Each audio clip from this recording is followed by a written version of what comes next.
안녕하십니까. 동인천역 도시재생 현장지원센터의 사무국장 김일령입니다. 오늘 저희는 여수시의 사례를 통해서 우리 지역의 사람을 어떻게 모으고 앞으로 어떤 식으로 도시재생에 대한 파급 효과를 생각해 나갈 수 있는지 고민해보는 기회를 가지고자 합니다.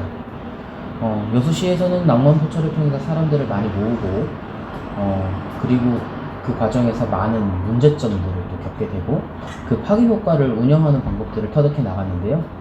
우리 지역에서는 아직 사람을 모으기 위해 무엇이 필요한지를 고민하는 단계에 있긴 하지만 다른 지역의 사례를 통해서 우리가 배울 수 있는 것들은 무엇이 있는지 한번 살펴보고자 합니다. 크게 목차는 4가지로 구성되어 있습니다. 첫 번째는 역사는 하루아침에 이루어지지 않는다. 이런 거고요. 두 번째는 낭만포차가 만든 변화. 세 번째는 계획대로 되는 것은 아니다. 네 번째는 그래서 우리에게 도전이 필요하다라는 취지로 만들어져 있습니다. 첫 번째 이야기입니다. 역사는 하루아침에 이루어지지 않습니다. 그러니까 어느 날 갑자기 뿅 하고 나타날 수 있는 것이 아니라는 건데요. 여수의 사례를 통해서 이 이야기가 어떤 내용을 함의하는지 한번 보도록 하겠습니다. 일단 여수 엑스포라는 대형 이벤트를 우리가 한번 떠올릴 필요가 있습니다. 여수시 같은 경우에는 굉장히 오랜 기간 동안 불황을 모르고 살아왔던 도시입니다. 그런데 이제 1998년도에 어업 쿼터제, IMF 어업 쿼터제가 동시에 터지게 되면서 지역의 주된 산업이었던 수산업이 쇠퇴하게 됩니다. 그 어업의 휴게자들이 점점 줄어들게 되고 수산 생산량이 점점 줄어들게 되니까 바닷가 해안에 미친 지역들은 이제 쇠퇴가 가속화되게 되고요. 상대적으로 국가 산단이 위치했던 지역은 경기가 끊임없이 좋았기 때문에 양극화가 점점 강화되게 됩니다. 우리는 신도시와 구도심의 관계와도 비슷한 모양을 보이게 되는 것이죠. 이런 상황에서 구도심에서 해결책을 내세우기 위해 가지고 오랫동안 열심히 노력했던 것들 중에 하나가 여수 엑스포에 대한 이야기입니다. 여수 엑스포를 개최함으로써 지역에 새로운 인프라를 가지고 오고 관광도시로서 전환을 깨울 수 있는 마중물을 도입하고자 했던 것이죠. 지금으로 따지면 아마 도시재생 사업의 경제기반형 사업 정도 될 것 같은데요. 그렇기 때문에 2007년도에 이 사업이 엑스포의 개최지로 최종 선정이 되고 나서부터 2022년까지 그 5년 동안의 기간은 여수시의 온갖 역량을 집중했다고 해도 과언은 아닙니다. 그래서 이제 보시는 이제 이 지역에 바로 요 지역이죠. 이 지역이 원래는 여수항이었던 항구였던 곳이고요. 이 항구가 엑스포장으로서 이제 결정이 되게 되면서 많은 것들이 일어납니다. 그러니까 항구가 이제 기능이 예전만큼 필요하지 않게 되니까 여기에 새로운 기능을 넣겠다라는 개념이었어요. 처음에는 여수역이 여기까지 들어왔습니다. 그래서 여기가 여수역전이고요. 여기가 여수고등학교. 그리고 여기가 이제 그 여수의 주요 학교들이 여기 다 위치하게 되고 이쪽에 이제 예전에 시청이 있었죠. 그러니까 요 길과 요 길, 이 십자로 이어진 이 길 중심에 모든 산업시설을 다 입지했었던 그런 특성을 가지고 있었어요. 2007년도에 이 지역, 여기에 엑스포가 이제 열린다라는 게 결정되고 나서부터 여기에 엑스포장을 만들기 위한 이제 사업들이 진행이 되는데요. 이쪽에 도로 만드는 건 둘째 문제 치고요.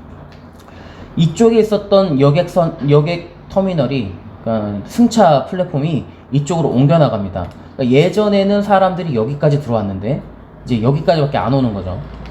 그리고 요 지역에 이렇게 엑스포장을 만듭니다. 그리고 그 배후 지역에는 이제 이렇게 거점 아파트, 사람들이 살 수 있는 시설을 주게 되죠. 그리고 나서 현재는 이제 이런 모습이 되게 되는데요. 여기도 이제 이렇게 변화되는 게 보이시죠?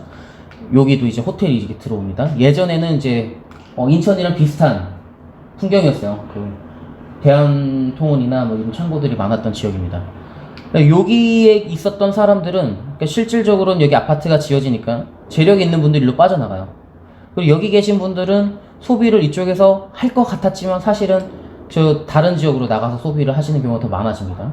그리고 이쪽에 호텔을 지으면서 관광객들이 이렇게 오게 되지만은 사실 관광으로 볼만한 거리들은 오래된 건물들이나 이런 거에서도 나타날 수 있었는데 그런 것들을 엑스포를 하면서 다 밀어버림으로써 관광에 대한 동력을 완전히 잃어버립니다. 그러니까 이 지역은 마중물이 이렇게 큰 게 도입이 됐음에도 불구하고 여수 관광에 대한 혜택을 하나도 보지 못하는 지역이 됐어요.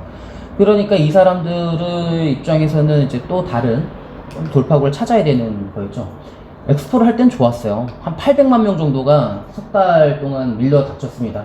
이제 요즘에도 여수시에는 해마다 한 1,500만 명 정도의 관광객이 몰려오는데요.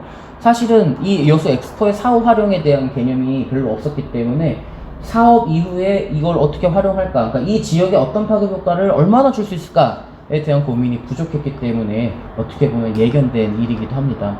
그러니까 오히려 이런 이야기가 나오는 거죠. 어떤 미래를 꿈꾸고 있었느냐.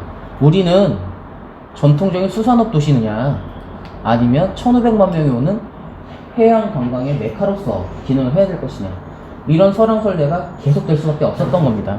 그런데도 불구하고 장범준이라는 사람이 등장하게 되면서 이 구도는 완전히 깨어지게 됩니다. 우리가 어떤 길을 택할까라고 고민하기도 전에, 충분한 고민을 하기 전에 장범준이 등장해서 여수 밤바다를 부르게 되니까 이 지역에는 관광객들이 물밀듯이 들어옵니다. 수산업은 어떻게 할 것이냐, 이 수산업과 관광업은 어떻게 조화롭게 매칭될 것이냐, 이런 이야기를 하던 사람들은 장범준이 등장하면서 설자를 잃은 것이죠. 어떻게든 관광산업을 활성화시켜야 되고, 어떻게든 관광산업을 빠른 속도로 자리 잡게 만들어야 여수시가 산다라고 모두가 생각하게 됐으니까요.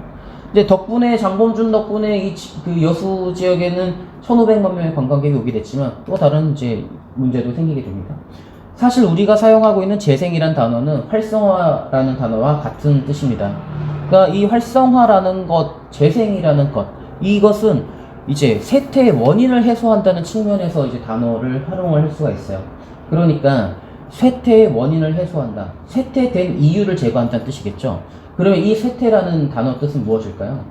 쇠퇴는 노후되거나 낙후되어 가는 과정, 그러니까 진행형의 의미로서 사용됩니다. 쉽게 이야기하면 지금 당장 나쁘다가 아니라 오늘보다 내일이 더 나빠질 것이다 라는 의미가 쇠퇴란 단어 안에 들어가는 겁니다. 그러니까 재생, 즉 활성화라는 거는 오늘보다 내일이 더 나빠질 것인 그 원인을 제거하는 행동이 되는 것이고요. 그리고 그것이 어느 날 하루만 좋아져 봤자 의미가 없기 때문에 지속적으로 좋아질 수 있는, 우리가 할 수 있는 것, 기다리는 것이 아니라 먼저 하는 처방, 그것을 우리가 재생이라고 일컫게 되는 것이죠. 그러니까 여수의 사례에서 봤을 때 장범준이라는 게 들어온 것은 능동적이었을까요? 수동적이었을까요? 그렇습니다. 여수 엑스포라는 이제 그런 처방은 굉장히 능동적인 행위였지만 지속 가능성을 담보하기에는 무언가 빠진 것들이 있었고요. 쇠퇴의 원인 해소가 안 된 거죠. 오히려 그 지역의 쇠퇴를 가속화시키게 된 거였는데, 장범준이라는 거대한 아이템이 들어온 것은 능동적이진 않았지만 어쨌든 그 지역의 그 과거의 실수를 덮어줄 수 있는 그런 임팩트가 있었던 것입니다. 근데 그럼에도 불구하고 장범준이라는 사람이 노래만 불러가지고 여수시가 지금까지 그게 유지되진 않았을 거예요. 근데 이게 가능하게 됐던 것들을 이제 여수시 안에 계획들을 찾아보면 이런 게 있습니다. 여수 엑스포는 2007년도에 저희가 그 설명을 들었을 때는 2007년도에 대상지가 선정이 됐고 2012년도에 했지요. 2007년도에 딱 선정이 되자마자 바로 살고 싶은 도시 만들기 시범 사업을 하게 되는데, 그때 2008년 바다가 예쁜 미경 여수 만들기 사업을 하게 됩니다. 여수시에는 진난관이라고 해서 이순신 장군이 임진왜란을 준비하던 바로 그 전라 좌수영이 존재하는 도시입니다. 여수 시민들의 정체성을 상징하기도 하고요. 그래서 여수 엑스포가 만들어진다라는 이야기를 듣고 나서 제일 먼저 여수 시민들이 생각했던 것은 바로 이 진난관을 부각시키는 일이었습니다. 그리고 이 진난관에서 보이는 바다의 풍경들을 어떻게 만들어내서 여수시의 미항을 관광지로 만들 수 있을 것이냐에 대한 담론을 계속 이어나가게 됩니다. 그래서 여천 지역이라고 하는 신도시에서 진난관을 보러 오게 되는 수요와 엑스포를 통해서 들어오는 이 사람들의 흡인력을 경관으로 풀어주게 되면 이 지역에 여러 가지 원도심의 자원들이 있으니 활용할 수 있지 않을까라는 이제 의도가 되는 거죠. 그러니까 관광을 통해서 원도심 활성화하려고 노력을 했고요. 조금 지도를 확대해서 보면 이렇게 됩니다. 여기가 이제 진단관이고요. 바로 이 앞에가 미경을 만들기 위한 장소가 되는 거죠. 바로 이 지역, 어느 동네에나 있는 중앙동으로 시작을 하게 됩니다. 그리고 나서 보니까요, 이 지역에 뭐가 필요하냐 묻는 거죠. 관광지로 가기 위해서 관광지는 테마는 정했어요. 엑스포가 들어오면서 이미 정한 거예요. 관광지로 간다라고. 그렇게 되면서 이 주변에 있는 사람들한테 물어봅니다. 관광지가 되기 위해서는 무엇이 필요하냐? 어디나 마찬가지였습니다. 이 시기에는 다들 주차장을 이야기하셨어요. 그래서 주차장을 확충합니다. 바로 여기. 네. 주차장을 갖다 놓는 이유는 여러 가지가 있는데, 기본적으로 사람이 들어오기 위해서 관광지에서는 주차 공간이 부족하게 되면 대중교통을 이용을 해야 되는데, 이 대중교통이라는 게 외지인한테는 굉장히 불친절한 교통수단이기 때문에 차량에 대한 접근성을 강화시키려는 목적이 있었던 것 같습니다. 하지만 뭐 요즘에 보면 꼭 그런 것 같지만 않지만요.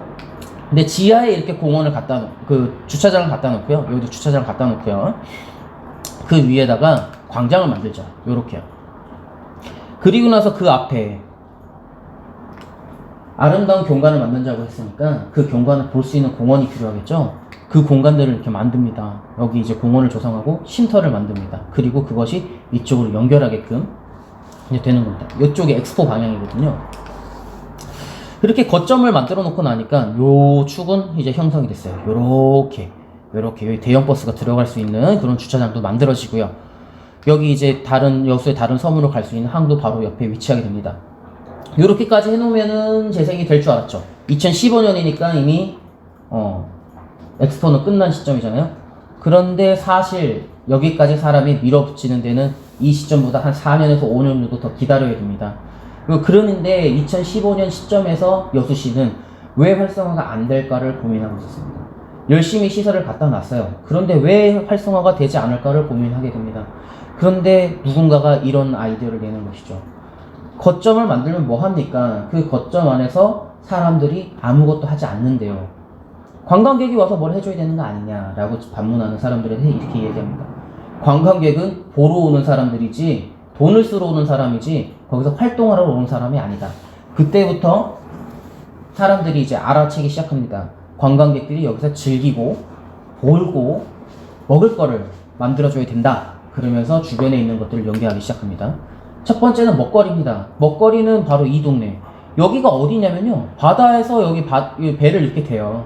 뭐 여기다가 어구나 이런 것들을 보관을 하고 수리를 맡기고 배에서 필요한 것들을 이제 삽니다.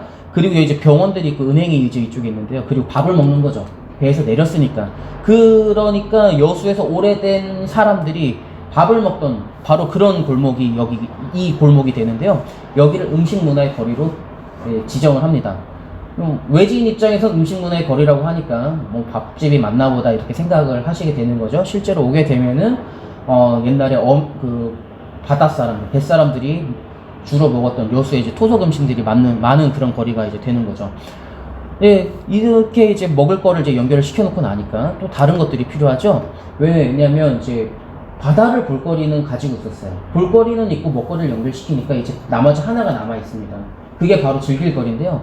즐길 거리를 만들어내기 위해서 우리는 보통 스토리텔링이라고 이야기를 많이 했었는데, 여기는 진난관과 이 앞에 있는 이순신을 통과할 수 있는 완벽하게 이제 관통하는 그런 키워드를 필요로 했고, 이순신, 진난관, 좌수영, 여수, 중앙동을 한 번에 관통할 수 있는 단어를 거북선과 진남제와 같은 역사 문화가 깃들여져 있는 축제를 개최하게 됩니다.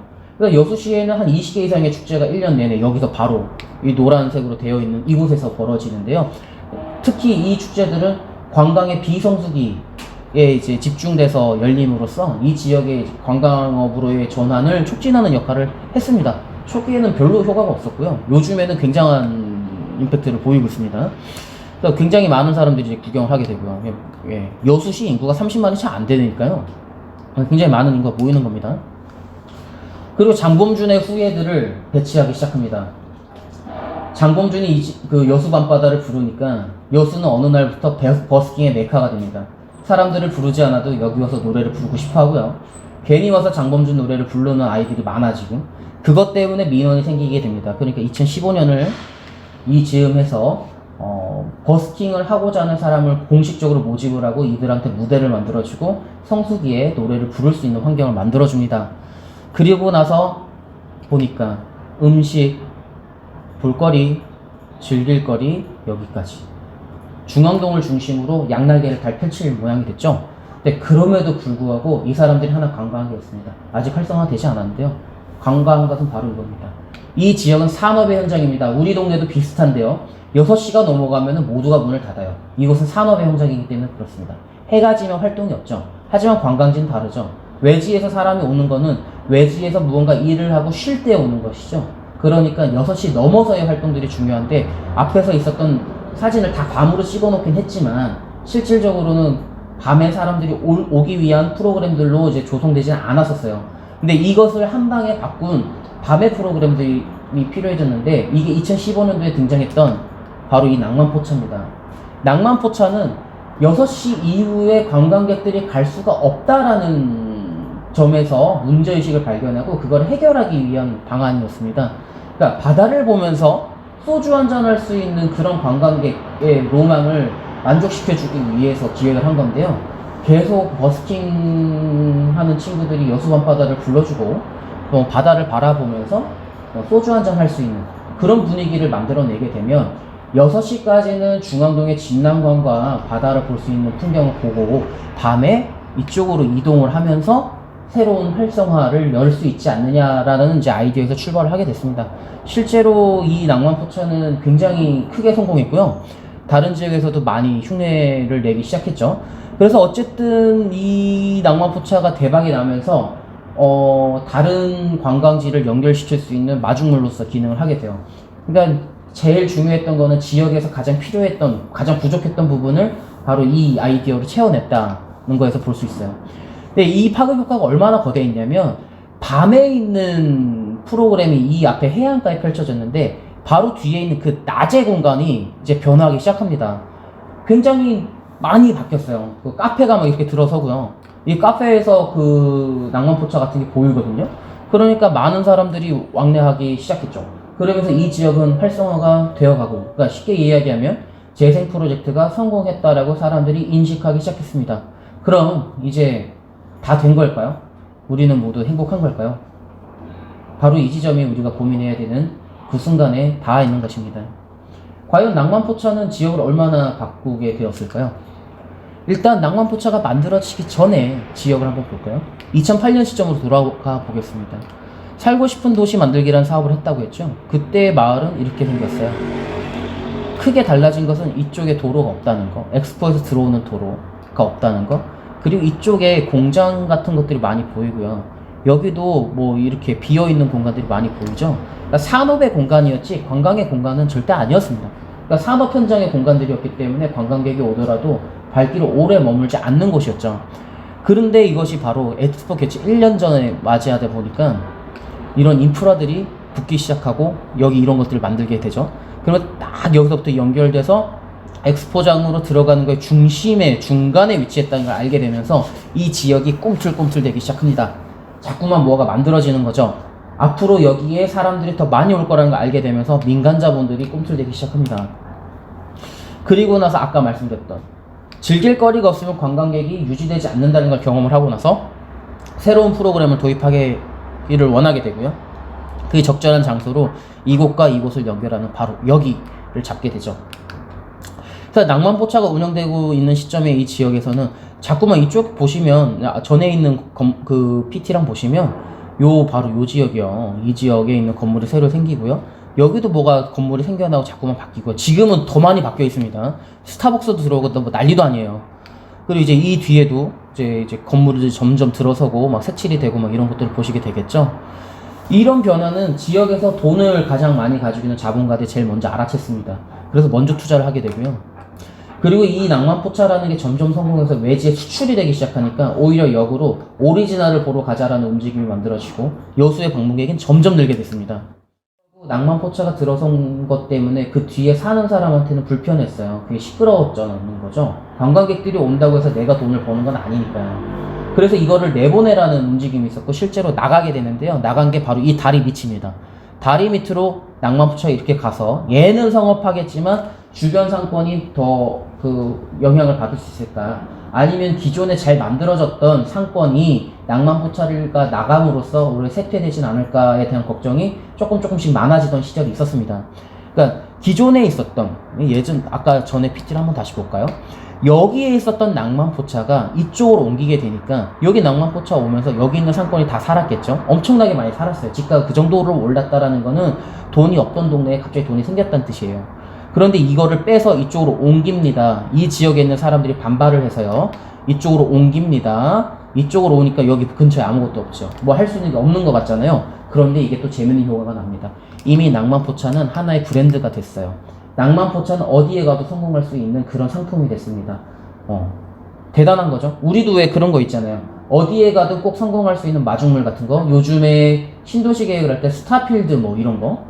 GTX 여기 들어오면 뭐 그 지역은 무조건 좋아지고 뭐 그렇게 생각하는 것들이 있죠. 낭만포차는 약간 그 정도 반열까지 올라선 거예요.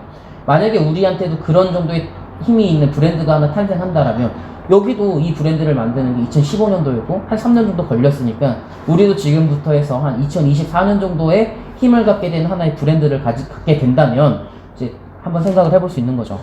근데 바로 이 지점에서 우리가 생각해 볼 타이밍은 여기에 나옵니다. 낭만포차가 기존엔 여기에 이렇게 길게 있었어요. 길게 있었고 이 길게 있는 걸 맞은편에가 바뀌었고요. 그리고 도로가 닿는 바로 이 지역만 카페들이 들어서면서 여기에만 집중적으로 집가 상승 효과가 됩니다. 그러니까 불균형이 발생하죠. 그러니까 오히려 이것이 지역에서 정치하시는 분들이나 아니면 지역에서 오래 사셨던 분들한테 불편하게 다가왔는데요. 낭만포차가 1위로 갑니다. 이젠 길게 있는 게 아니라 아까처럼 두 줄 뭐 이쪽이 조금씩 이렇게 되는 거죠. 땅이 없으니까요. 여기에서 받아야 되는 상권이 이쪽으로 나옵니다. 길로 만들어지는 거죠. 여기는 이 건물을 타서요. 이 길로 만들어지니까 지금 이 상권이 연결이 되고 있습니다. 하나의 걸을 수 있는 길이 나오는 거죠. 우리한테도 그렇게 큰 길이 있지 않습니까? 그런 식으로 길이 만들어지는 거예요. 길이 만들어지니까 집가 상승은 상대적으로 나눠 갖게 되고요. 집가 상승에 대한 효과는 나눠 가지게 되고요. 안 오른 건 아니고 올랐는데 나눠 가지게 되고요. 여기는 여기만 딱 올랐는데 이쪽은 나눠 갖는 거죠. 이쪽으로 자꾸 갈 거로 예상되니까 여기도 조금씩 꿈틀꿈틀 되죠. 그러니까 집가가 올랐다는 게 중요한 게 아니라 지역의 가치가 올랐다는 게 중요한 거예요. 지역의 가치가 올라가는 것들이 하나가 독점한 게 이 지역이 독점하는 것이 아니라 나눠 갔더라 라는 효과를 이제 알게 되는 거죠. 그러다 보니까 여수에서는 이제 알게 됐어요. 이런 브랜드가 있는 이 상품을 어디에 갖다 놔야 파급 효과를 최대한 많은 사람이 누릴 수 있게 해야 되는지에 대한 고민을 하기 시작했습니다. 이게 오래된 얘기가 아니에요. 2019년도에 이제 알게 되는 그런 이야기가 되는 겁니다. 네. 보세요. 우리가 예상했던 거랑 실제로 진행됐던 계획은 굉장히 다른 면모로 움직였었던 경우가 많습니다. 모든 것들이 다 계획대로 되는 건 아니죠. 첫 번째 예는 갈등이 이제 발생했던 예예요. 낭만포차가 옮겨갔다고 말씀드렸잖아요. 그 옮겨가는 과정에서는 많이 몰려드는 관광객, 어떻게 보면 성공했다라고 이야기할 수 있었던 바로 그 지점에서 문제가 되었습니다. 이게 문제가 됐기 때문에 투어리피케이션이라는 단어로 대변되는 갈등이 생겨나는 거죠. 관광객이 많이 와서 원래 살고 있었던 원주민이 쫓겨나야 되는 뭐 그런 경우들. 본인이 선택해서 나가는 것이 아니라요. 거기서 버틸 수 없기 때문에 나가야 되는 그런 상황이 벌어지게 되는 거고요. 그러니까 실제로 그곳에 살고 있었던 사람한테는 체감되지 않는 계획. 그러니까 누구를 위한 낭만포차였나 라고 대답을 하면 답변하기가 막상 곤란한 그런 상황이 된 거였죠. 그렇기 때문에 항상 선거전이 벌어지기 전에 이제 뭐 이런 이야기들이 이제 등장하게 되고 그래서 이제 시장님의 공약 사항으로 항상 뜨거운 감자가 되었고, 그게 또 이제 너무 자주 바뀌게 되면 끈덕지게 추진할 수 있는 그런 힘이 약해지긴 하는데요. 어쨌든 요 지역에서도 이제 그렇게 됐어요. 그래서 낭만포차가 만들어지지 몇 년 안 된 사이에 떠나가야 되는 그런 상황까지 됐습니다. 네. 결국에는 낭만포차가 옮겨가게 될 때 우리는 황금알을 낳는 거위에 배를 가르는 행위가 아닌가라고 생각을 했었어요.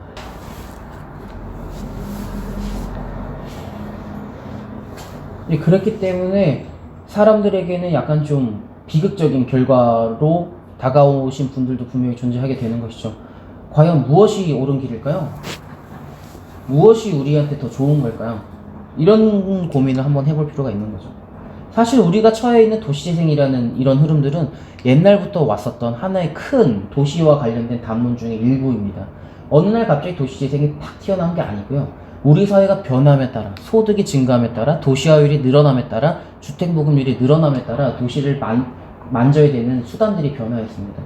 그러니까 각 시대마다 도시를 다룰 수 있는 수단들은 계속 변해해 오는데요. 현재 시점에는 도시재생이라는 수단이 도시를 만질 수 있는 유효한 수단 중에 이제 유리한 것으로 이제 평가받고 있는 시점에 지금 우리가 와 있는 것이죠. 이 시대에 우리는 어떤 판단을 하고 어떤 평가를 스스로에게 해야 되는 것인가, 이런 것도 이제 중요한 지점이 아닌가 생각합니다. 이건 분명히 두려운 일입니다. 우리가 경험하지 않았고 모두가 미래를 쉽게 예측할 수가 없습니다. 아까 말씀드렸던 여수시의 사례도 마찬가지입니다. 이걸 우리가 쉽게 알 수가 없었어요. 그럼에도 불구하고 시작은 해야 합니다. 누군가는 용기를 내야 되고 누군가는 도전해야 합니다. 그래야만 새로운 시대의 규칙을 만들어내가면서 우리가 생각하는 우리의 마을이 어떤 식으로 가야 하는지, 어떤 모습을 가져야 하는지 고민할 수 있습니다. 그것이 가능할 때 한 번 노후했던 주거지가 재개발돼서 새로운 좋은 건물이 됐는데 또다시 시간이 지나서 노후화되는 이런 과정을 반복할 것인지, 좋은 환경을 만들어 놓고 그것을 활용한 공간에서 다시 경제적인 이득을 얻을 수 있어서 그것이 지역에 다시 재투입되는, 이렇게 선순환 고리를 만들게 되는 그런 과정으로 갈 수 있을 것인지 우리가 한번 생각해 볼 필요가 있는 것입니다. 과거에는 이런 거 많이 했어요. 지금도 이런 거 대부분은 요거만 생각을 하시는 경우가 많죠. 어쨌든 개발을 해가지고 전면 철거하고 개발해서 정비하는 방식을 생각하시는 분들이 아직도 많으십니다. 네, 그게 뭐 틀렸다는 건 아니고요. 그게 나쁘다는 것도 아닙니다. 그게 가장 손쉬운 방법일 수도 있습니다. 어떤 지역에는. 근데 만약에 그게 안 되는 지역은 그러면 어떻게 할 것이냐. 과거에는 그런 지역에 대한 대답을 주지 못했다라면 근래에는 재생이라는 단어를 통해서 요 세 개의 선순환 고리를 만들어가는 과정을 실행하도록 하는 것이죠. 우리 동네가 좋은 환경을 가지기 위해서는 그 공간을 활용할 수 있는 활동들을 찾아야 되고요. 아까 보셨잖아요. 좋은 바다의 공간이 있는데 그걸 활용하지 못하니까 사람들이 오지 않는다는 거. 사람들이 오더라도 관광객들이 지갑을 열지 않으면은 다시 재투자되지 않고 지역이 활성화되지 않는 거 보셨잖아요. 그러니까 무언가 우리의 활동이 경제적으로 연결이 되어야 된다는 거. 그리고 경제적으로 연결이 되니까 지역의 재투자가 일어나면서 새로운 환경들이 구축이 되죠. 이런 새로운 하나의 선순환 사이클을 만들어내는 것. 이것이 우리의 최종적인 목표이고 그 시작점에 바로 우리가 해야 되는 재생 프로젝트가 시작된다고 볼 수 있습니다.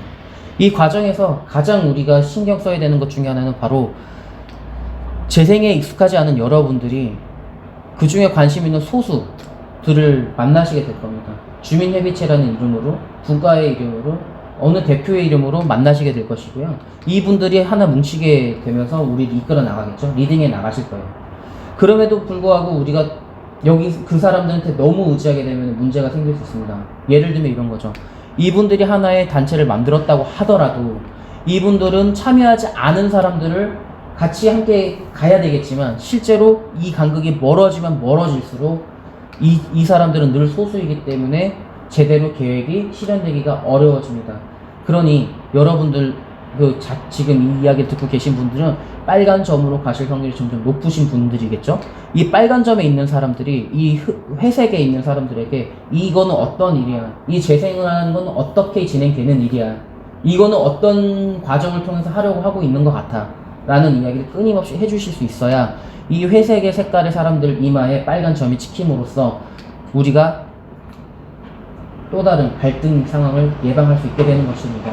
요수의 상황에서 벌어졌던 투어리피케이션, 우리가 일을 잘하게 되면, 우리의 지역이 재생이 잘 되게 되면, 새로운 건물을 짓고자 하는 민간 자본이 점점 더 많이 들어오면 많이 들어올수록 우리한테 겪게 되는, 당연히 다가올 일인데요. 그거를 최소화하기 위해서는 이 빨간색에 있는 사람들이 최대한 많은 사람에게 빨간 점을 찍어주는 작업이 필요하다라고 말씀을 드리고 싶습니다. 이런 과정이 계속 지속이 되게 되면 도시재생 사업은 여기 보이는 요 순서대로 진행하게 되는데요. 현재는 이제 계획 수립이 끝나고 행재정적 지원이 일어나는 단계에 와 있습니다. 조금 더 지나면 사업 실행 단계에 가게 될 거고요. 사업이 실행이 되게 되면 만들어진 그 시설이나 그 안에 들어가야 되는 활동들을 누가 운영할 것이냐, 어떻게 할 것이냐에 대한 의사결정을 결정하는 거버넌스 운영 단계에 들어가게 됩니다. 그러면서 사업이 종료되는 4년 후, 5년 후 이후에도 만약에 우리가 계속 활동을 하면서 만들어진 시설물을 채워내고 그 활동으로 말미암아 새로운 경제적 효과를 창출할 수 있다라면 도시재생이 상시화되는 그런 이제 좋은 선순환 고리를 만들어내게 되는데요. 바로 이런 지점에 도달하게 됐을 때 동인천역이라는 바로 우리의 지역이 외부의 도움 없이 끊임없이 좋아지는 우리의 성장이 곧 나의 성장과 연결되는 그런 선순환 고리를 만들 수 있다라고 하겠습니다. 그것이 가능하려면 우리들이 다양한 루트로 우리에게 필요한 이야기를 전달할 수 있어야 됩니다. 첫 번째 이야기할 수 있는, 우리가 가장 먼저 생각할 수 있는 건 자치단체의 수장, 구청장이나 시장님, 이쪽으로 가는 루트도 있겠죠. 하지만 시의원, 구의원님한테 가는 루트도 있을 것이고요. 우리가 무언가 조직을 만들어서 할 수 있는, 이야기할 수 있는 루트도 있을 것이고요. 직접 참여하는 루트도 있을 거예요. 이 다양한 루트가 있는데 우리가 너무 하나에만 기대고 있지는 않았나 생각을 해봐야 됩니다. 이 중에 무언가가 될 수도 있고 안 될 수도 있잖아요. 하나가 잘 돼서 모든 게 잘 풀리면 좋겠지만 꼭 그렇다는 보장은 없지 않습니까? 그렇다고 하면 하나에 올인하기보다는 우리의 달걀을 4개에 나눠 담으면서 우리한테 유리한 것, 우리 지역에 필요한 것들을 4개의 루트로 동시에 이야기하는 것은 우리 지역을 위해서 조금 더 좋은 전략이 아닐까 생각해 봅니다. 이것이 가능하려면 우리는 이 그림에 대한 이해를 할 필요가 있습니다. 저희가 궁극적으로 생각하는 거는 누구에게나 똑같은 정보가 들어가는 바로 이런 그림이 있으면 좋겠다라고 생각할 겁니다. 꼬마도 어른도 똑같은 경기를 같은 시선으로 볼 수가 있죠. 같은 비용을 지불하고요. 근데 그럼에도 불구하고 안타깝게도 이거는 거의 불가능에 가까운 이야기입니다. 왜냐? 우리에게 하나의 사업이라는 틀로 왔다는 얘기는 하나의 규정된 지침이 있다는 뜻이고요. 그 규정된 지침은 이런 울타리로서 표현해 볼 수가 있겠습니다. 이 울타리는 우리가 역량이 좋으신 분들은 이렇게 가만히 서 있는 것만으로 넘어설 수 있는 것이지만 누군가는 설명회를 들어야, 누군가는 도시재생을 와야 가능한 부분도 분명히 존재할 수 있고요. 누군가는 될 때까지 끊임없이 설명해야 되는 인고의 시간을 필요로 할 수도 있습니다. 그럼에도 불구하고 모두가 같은 지점을 바라볼 수 있을 때 우리가 앞에 있었던 문제점들을 극복해 나갈 수 있는 하나의 상생할 수 있는 그런 과정을 만들어 나갈 수 있다고 할 수 있습니다. 그러니까 한 번에 공청회를 했다, 한 번에 설명회를 했다, 한 번에 도시재생 대학을 했다 라고 이야기하는 것이 아니라 여러분들이 필요하실 만큼 요구하시고 여러분들이 필요하신 만큼 저희가 알려드리고 설명해드리고 저희가 공유해드리는 그런 모습을 저희는 꿈꾸고 있습니다. 이것이 기반이 됐을 때 동인천역을 위한 브랜딩, 동인천역을 위한 프로그램, 동인천역을 위한 사람들을 우리가 모아낼 수 있는 과정이 만들어지지 않을까 기대하고 있습니다. 참 어려운 일입니다. 재생이라는 일은 딱 만들어지는 공식 같은 것도 아니고요.